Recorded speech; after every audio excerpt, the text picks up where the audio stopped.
Hello friends. Pregnancy के दौरान दांतों में प्रॉब्लम होना बहुत कॉमन होता है because during pregnancy hormonal changes होते हैं। इन हार्मोनल चेंजेस का बॉडी पे तो इफेक्ट होता ही होता है, लेकिन हमारे दांतों और मसूड़ों पे भी इन हार्मोन्स का इफेक्ट होता है। उसी वजह से दांतों में मसूड़ों से खून आना और लूजनेस, क्योंकि कैल्शियम की कमी हो जाती है, विटामिन की कमी हो जाती है। उसकी वजह से क्या होता है, ये जो टीथ होते हैं उनमें बोन होती है वो वीक हो जाती है और इसकी वजह से दांतों में दांत लूज हो जाना, केविटीज़ हो जाना। क्योंकि हम लोग प्रेगनेंसी के दौरान कार्बोहाइड्रेट्स इंटेक ज़्यादा लेते हैं, उस वजह से दांतों में केविटीज़ वगैरह हो जाती है। तो इस वीडियो के थ्रू हम लोग जानेंगे कि क्या प्रेगनेंसी के दौरान दांतों का ट्रीटमेंट करवाना सेफ है, क्या ड्यूरिंग प्रेगनेंसी हम डेंटल ट्रीटमेंट करवा सकते हैं। तो चलिए जानते हैं। मैं हूं डॉक्टर पूनम शर्मा और आप देख रहे हो मेरा चैनल स्माइल ओपनली। सबसे पहले ये जानते हैं कि प्रेगनेंसी के दौरान क्या क्या प्रॉब्लम हो सकती है और किन प्रॉब्लम्स का इलाज करवाना सेफ है। प्रेगनेंसी के दौरान सबसे जो कॉमन प्रॉब्लम होती है दांतों और मसूड़ों से रिलेटेड, वो होती है ब्लीडिंग गम्स, यानी मसूड़ों से खून आना। ब्रशिंग करते वक्त या बिना ब्रश के फ्लॉस से या फिर टचिंग से भी खून आता है मसूड़ों से। ये बहुत कॉमन प्रॉब्लम होती है क्योंकि हार्मोनल चेंजेस होते हैं। हार्मोनल चेंजेस की वजह से जो गम्स होते हैं उन पे काफ़ी इफेक्ट होता है।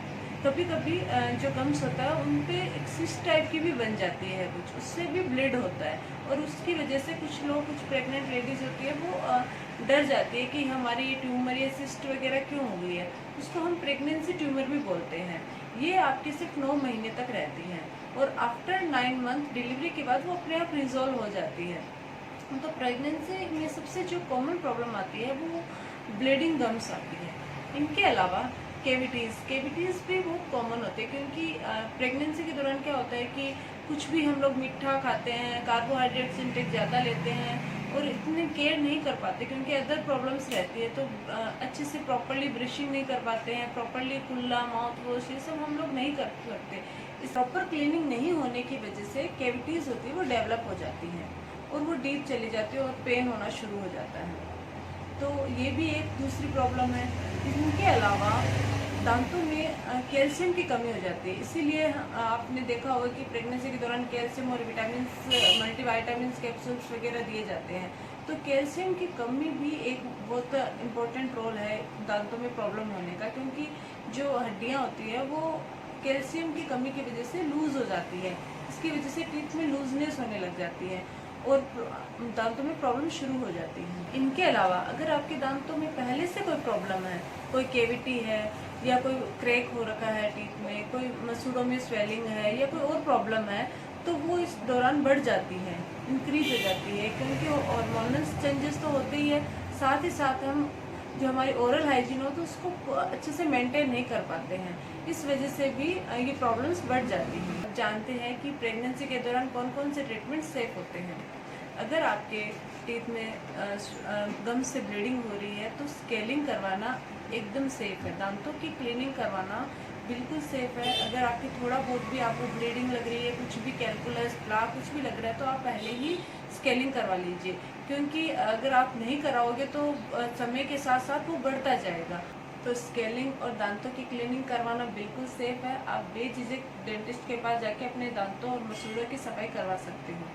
दूसरा, अगर आपकी टीथ में केविटी है तो आप फिलिंग करवा सकते हो। फिलिंग करवाने में कोई प्रॉब्लम नहीं होती है। और आपको कोई केप लगवानी है, कोई ब्रिज लगवाना है, तो वो भी बिल्कुल सेफ है। आप कोई से भी ट्राइमेस्टर में लगवा सकते हैं। इनके अलावा आपके अगर रूट कैनाल करवाने की ज़रूरत है, अगर आपकी टीथ, आपका दांत है वो मजबूत है और आपके उसमें इन्फेक्शन हो गया है और आप 9 महीने तक नहीं निकाल सकते, आपको बीच में ट्रीटमेंट करवाना पड़ेगा, तो मैं आपको प्रेफर करूँगी कि जो सेकेंड ट्राइमेस्टर होता है वो सेफ होता है। आप सेकेंड ट्राइमेस्टर के अंदर आप अपने दांतों की रूट कैनाल करवा सकते हो। आपको जो एनेस्थीसिया दिया जाएगा उससे फिटस में प्रॉब्लम नहीं होएगी। आपके कोई भी मेडिकेशंस दी जाएगी वो आपकी जो गाइनो होगी उससे डिस्कस करके ही दी जाएगी, तो इससे आपके फिटस में या आपकी प्रेगनेंसी में कोई प्रॉब्लम नहीं होगी। तो आप रूट कैनाल करवा सकते हो, लेकिन रूट कैनाल या कोई भी सर्जिकल प्रोसेस तभी करवाइए अगर बहुत ज़्यादा इमरजेंसी हो। अगर इमरजेंसी नहीं है रूट कैनाल करवाने की, तो आप अपने जो डेंटिस्ट है उससे कंसल्ट करके डिले कर सकते हो। और इनके अलावा अगर आपको टीथ निकलवाने की प्रॉब्लम है कि भाई आपके बहुत ज़्यादा मोबिलिटी हो गई है दांत में और आप नहीं रह पा रहे, आपको निकलवाना ही पड़ेगा, तो भी कोई प्रॉब्लम नहीं है। सेकेंड ट्राइमेस्टर सेफ है, आप सेकेंड ट्राइमेस्टर में दांत निकलवा सकते हो। इमरजेंसी हो गई तो हम फर्स्ट या थर्ड ट्राइमेस्टर में भी टीथ निकालते हैं, लेकिन अगर लूज़ है तो ही निकलवाइए। अगर आपका टीथ मजबूत है तो आप उसमें रूट कैनाल ट्रीटमेंट ही करवाइए, आप दांत मत निकलवाना।